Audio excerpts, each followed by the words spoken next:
Hello everyone. Today we'll start with the cytoskeleton, that is a chapter 9. Okay, cytoskeleton is nothing but it's a framework. What it is? It's a framework of filamentous or like fibrous protein elements. Framework of fibrous protein elements, and these can be seen only in case of eukaryotic cells. Eukaryotic cells. Right. And these are not present in prokaryotes. When these are present only in eukaryotes, these are not present in prokaryotes. Okay. So what is the main function? Like how it is in case of eukaryotic cell. If it is the cell here, everyone knows that eukaryotic cell contains a large vacuole in between, and there will be a streaming of cytoplasm in a circular motion. Okay, this streaming we are calling it as cytoplasmic seed streaming or cyclosis. This streaming of cytoplasm around the vacuole, we are calling it as cytoplasmic streaming or cyclosis. This cyclosis is caused by especially cytoskeleton. Right, now let us see what are the main functions and also what are the main components of cytoskeleton. So when we are talking about the functions, it is involved in multiple functions. That means it is involved in n number of functions. So let us see what are they one by one. First and the foremost here is it helps in mechanical support, and also it will help in mobility in the sense it will helping in transport, mobility, and also in the maintenance of shape of the cell. It helps in maintaining the maintenance of cell shape, right? And first is mechanical support, then next it also helping in cell motility, okay, and maintenance of cell shape, and intracellular transport. Whatever the transport is there, it helps inside. So cytoskeleton is also helping in intracellular transport, or we can say intracellular transport, or we can say it will guide the vesicles which are coming out from the endoplasmic reticulum or Golgi complex. Whichever the vesicles that are coming from the endoplasmic reticulum or the Golgi complex, it will guide or will transport the vesicles to their places. Right. Next is it is also helping, as well as apart from this, it's also helping in like signaling across the cell and also in karyokinesis. These are the main important functions of the cytoskeleton. Right. Now let us move on to the components. Cytoskeleton has got three main components here. Let us see what are they. Okay, cytoskeleton has three main components, that is microtubules, microfilament, and intermediate filaments. Let us see one by one. First, we'll talk about the microtubules. Microtubules are made up of a protein called as tubulin. They are made up of a tubulin protein, right? And they are present in the form of dimer. They are hollow or spherical shaped molecules. Dimer, that means two molecules present as dimer. One is alpha subunit and the other is beta subunit. Together we are calling it as dimer, or we can say tubulin heterodimer. Tubulin heterodimer. See here, now this is the structure of a microtubule where I have drawn nearly 13 tubules here. Like if we number from here 1, 2, 3, 4, 13, right? 13 tubules here forming one microtubule, and it is hollow. As I told, it is hollow in shape, and each in this the diameter is nearly 15 nanometers, and each tubule will have a diameter of about 5 nanometers, right? As I told that these are made up of tubulin heterodimers. So how they are arranged in a hollow molecule? They are arranged like this: one alpha, one beta, one alpha, one beta. Okay, back to back they are arranged like this. Okay, here also the same thing. if you are numbering two difference, right, alpha, beta,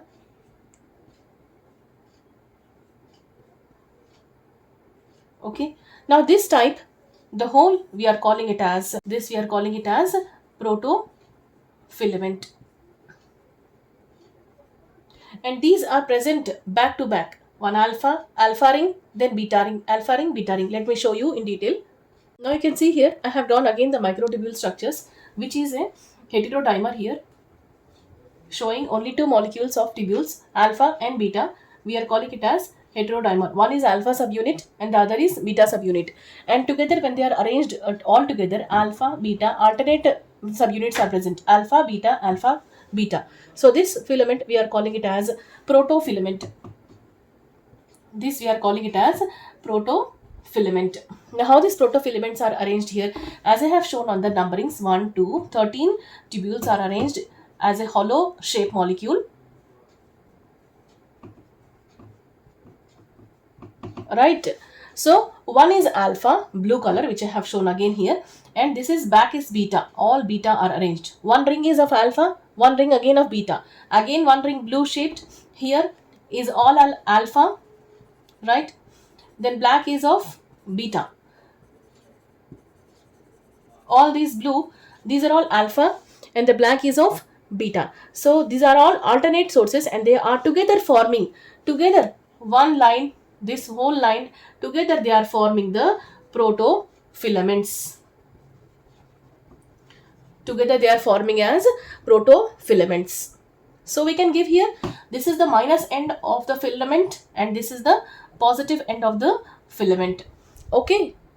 The best example for this microfilament you can take as the corn or maize ring-like structure, where you can see all are arranged. The corn are arranged in one back to back, which is looking exactly like the maize ring. Okay, this is the microtubule structure. Now let us go on with the functions of microtubules. First function here is the same one which we have discussed for the cytoskeleton, that is the mechanical support. Right, these microtubules, as they are a form of the cytoskeleton, they will provide the mechanical support as well as they will also help in the shape of the cell, that is in the maintenance of the cell shape. Then next is the formation of cilia and flagella. The microtubules will be a part of the cilia and flagella in their formation, and these cilia and flagella, they will help in locomotion and also in feeding. Next, the last one is the movement of chromosomes. Here the microtubules of asters, like microtubules will form as asters, and they will form the spindle fibers of the mitotic apparatus that will help in the movement of chromosomes, that is during the cell division towards the opposite poles, right? The next part or the next component of cytoskeleton is the microfilament. Microfilament is a solid, what we can say, it's a solid structure having a diameter of about 6 nanometers and can be seen in actin and myosin filaments. How much is the diameter here? Whereas in case of microtubules, you can find a diameter of about nearly 25 nanometers or 15 nanometers we have seen there. But here the microfilaments has a diameter of about only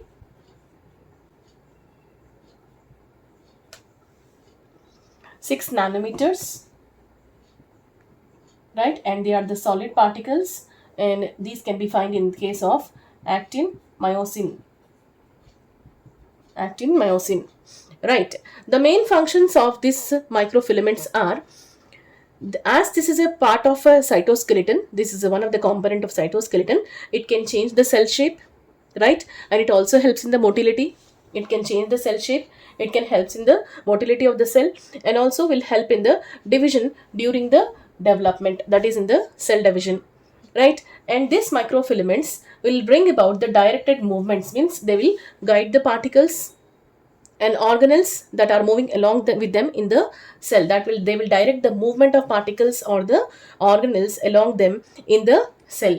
Apart from this, they will also help in endocytosis as well as in exocytosis. Endocytosis is nothing but the particles which they moving inside the cell, Exocytosis is nothing but the release of particles outside the cell. Exo, outside, exit. Then last one is here is the microfilaments are also helpful in the formation of cell furrow. That is, this cell furrow formation can be seen in case of cytokinesis. Cytokinesis in animal cells. In animal cells, like here. Okay, let me show here cytokinesis, how the cell furrow is taking place. This part, when the cell is dividing in the cytoplasm, slowly the cytoplasm and the nucleus, the furrow and the cell will move towards the center so that it can divide into two parts. This is what we are calling it as cell furrow formation. These microfilaments will help in the formation of cell furrow, right? Component of the cytoskeleton is the intermediate filament. Now these intermediate filaments are solid, unbranched, they are solid in shape, they are unbranched, and they also have non-motile structural proteins. Non-motile in the sense they do not move, and they have the structural proteins like keratin, desmin, and also we can see vimentin. This keratin you can also find in the hairs, right? These are the intermediate filaments. Now the main function here for all the three components, like what we have seen in case of microfilaments, microtubules and intermediate filaments, now what we are talking, all of them, they will maintain in the cell shape. All of them will have the common function, that is maintenance of the cell shape, right? And here the main function of the intermediate filament is they will support the cytosol. Cytosol is nothing but the cytoplasm. As it is a part of a cytoskeleton, it will support the cytosol or cytoplasm, which is fluid in nature, and it will also support the myofibrils, right? Now these myofibrils are essential for the contraction. Okay, these are the main functions of intermediate filaments.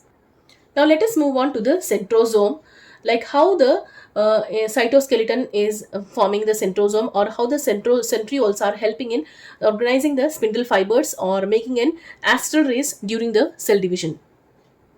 Centrosome is an organelle that is usually having two cylindrical structures. Now these two cylindrical structures single, they are called as centrioles. So separate each cylindrical structure, we are calling it as centriole, and if you are calling together, they are called as a pair of centriole or centriole pair, or the other name which is given here is diplosome. Diplosome or centriole pair, right? And they are surrounded by a pericentriolar material. Okay, they are surrounded by a pericentriolar material, or we can say a dense plasma is surrounded by the two centrioles. This is a dense plasma which is surrounding the two centrioles and which are present perpendicular to each other, right? This dense plasma, we are calling it as kinoplasma. Kinoplasma, in which we don't find any ribosomes, but we find more number of proteins here, right? Together, this diplosome and kinoplasma, we are calling it as centrosome. This diplosome and kinoplasma. So what we are calling here? So together, this diplosome and kinoplasma, we are calling it as centrosome, right? Now let us see what the centriole, how the centriole structure is, how the organization is, right? Because these centrosomes are lying perpendicular to each other, they are made up of 9 evenly, what we can say, spaced peripheral fibrils. Now how these fibrils? These are all microtubules. These are all microtubules which are arranged perpendicular to each other. So the main function, now once we are coming for the function of the centrosome, this centrosome will help in organizing the spindle fibers, that is during the cell division, and also it will provide the basal body which will give rise to the cilia and flagella, right? The centrosome will form the basal body. How is it forming? What is the main structure? So we will see the section cut of the microtubules here of the, so that we can understand the arrangement of the centrosome.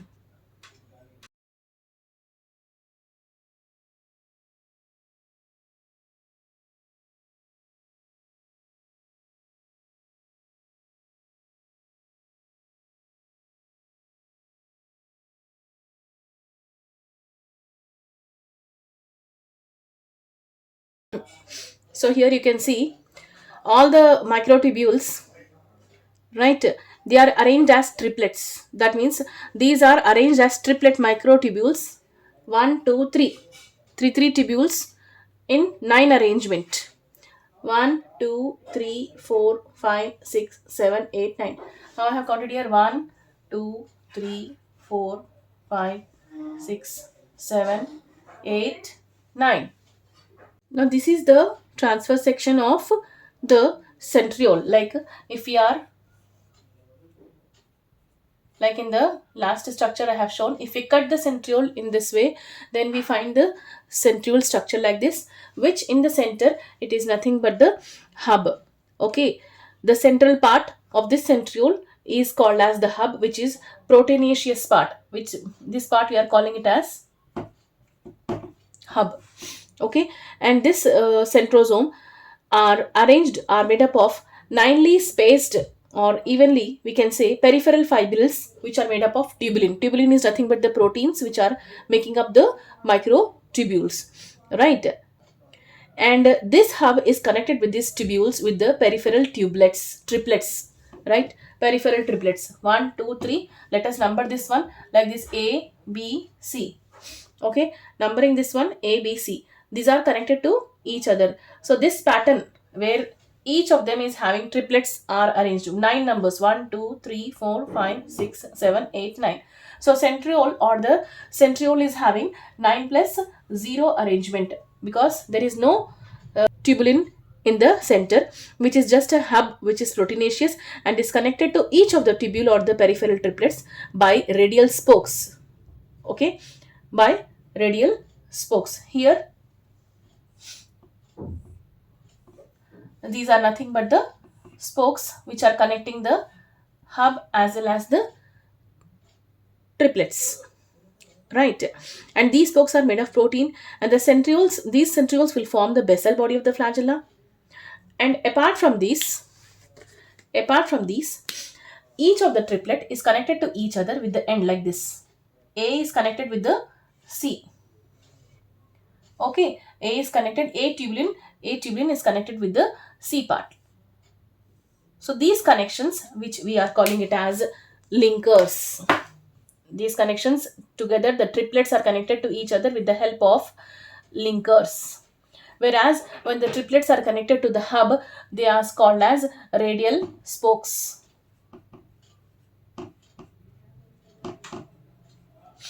They are called as radial spokes, right? Okay. Apart from these, there is a dense mass present at the outer part, that is near the C part, which we are calling it as microtubule generator. Microtubule generator or maculae.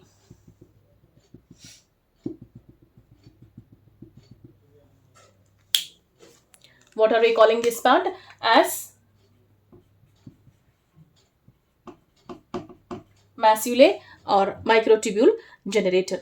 This is the general structure where we can see the longitudinal cut of the centriole, where we can see the center part is the proteinaceous part, hub of all the tubules. These are the peripheral tubules, and this center part is linked with the triplets with the help of the radial spokes, and each triplet is linked to each other with the help of linkers, right? And these are organized and called as a general appearance. For this we calling it as cartwheel appearance. So what we are calling it as cartwheel, like you see in case of bullock carts, na, that one we call it as cartwheel appearance, right? So this was about the structure of centriole. Once the centriole is, this centriole doesn't have any membrane, that means it is not covered by any membrane, right?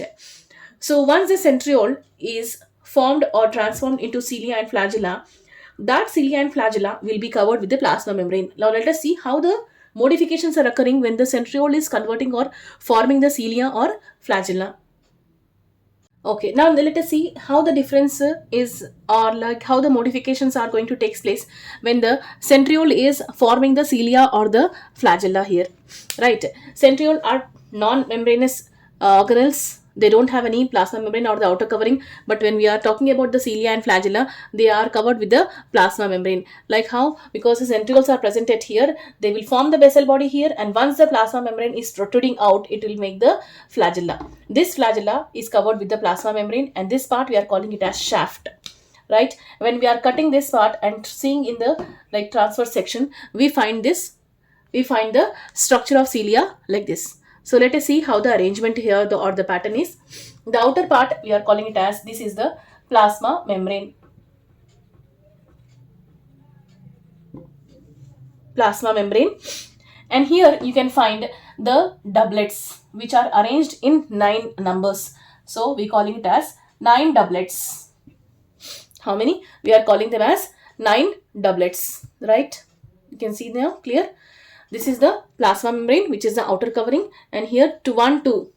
In the previous centrioles, we have seen the triplets, but here after the modifications, once the centriole is passing through the basal body, it gets modified and forms only the doublets, not the triplets here. So 1, 2, 3, 4, 5, 6, 7, 8, 9. So 9 doublets will be formed here, right? And this is the central sheath, which is covered here. And in between you can find the 2 microtubules, that is we call single, that is we are calling it as microtubule singlet. Microtubule singlet, right?